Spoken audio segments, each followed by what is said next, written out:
तर नमस्कार गाईज, आज सकाळ सकाळ उठलो. आपला होता लास्टचा पेपर आजचा. मम्मीने घेतलेला सकाळ सकाळ पाव आणि सोबत होता चहा.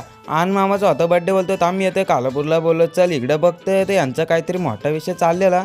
मला काय समजत नव्हता काय चाललाय, पण त्यांच्या हालचालीवरनं तर लय मोठा विषय दिसत होता. बसलो आन मामाच्या गाडीवर निघालो टाकामका कालापूरला. त्याचा होता आज बड्डे. बोलतो सकाळच्या बारी चाललं मी केस कापायला. बोललो जा केस कापायला. मी ज्याची वाट बघत होतो भाई गॉगल बिगल लावून आलेला इकडं ना.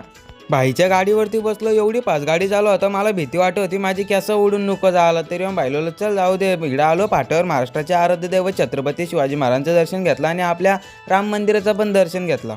कॉलेजमध्ये आलो. बघितलं आपलं कॉलेज. बोललो गर्दी नव्हती जास्त. हा बघतोय तर काय करते का माहीत. बघते तर हा फिरतोय कांगवा. बोललो असती गाडी चालवायची केस नसती विस्कळली. कॉलेजमध्ये आलो तर बघते तर हा भाई कसं लाजते बघा. व्हिडिओ घेते तर आहे काय. इकडे बघते तर यांचा काहीतरी मोठा विषय चाललेला. बोललो काय चाललंय का माहीत. हातात कागद बिगद होती. बोललो 7/12 विषय चालला का. नंतर बघते नाही पेपराचा विषय चाललेला व्हायचा. हा बोलतो मी सफरचंदाच्या कंपनीचा मालक आहे. बोलतो आयफोन 17 आता झाला. आयफोन 18ची तयारी करतोय. बोलतो मी. बोलो कर. नंतर इकडं आलो. आपल्याला जातो पेपरला. सगळी चाललेली वर. पेपर संपला. आलो बाहेर. ऑनलाईन पेपर होता लगेच सोडवला. आलो बाहेर. गाणे भाई बोलतो काहीतरी माझं काम आहे. बोलो चल आधार कार्ड लिंक करायचं होतं त्याला. आलो इकडे बघते तर छत्रपती शिवाजी महाराज जय श्रीराम आणि इकडं आई भवानी छत्रपती शिवाजी महाराज एकवीर आई आणि इकडं स्वामी समर्थांचे प्रेम होत्या मस्त होत्या.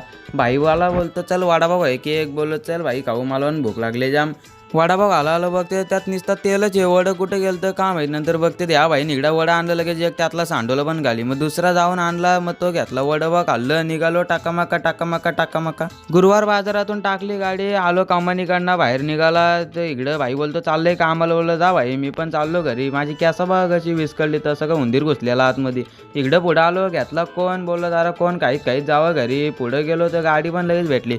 गाडीवर बसलो. या कालपूरमध्ये एवढा मोठा ताल आहे. तिथे क्रिकेटचा जाम मोठा स्टेडियम होईल तिथं. आलो गावामध्ये. तर असं होता आजचा ब्लॉग. Bye guys.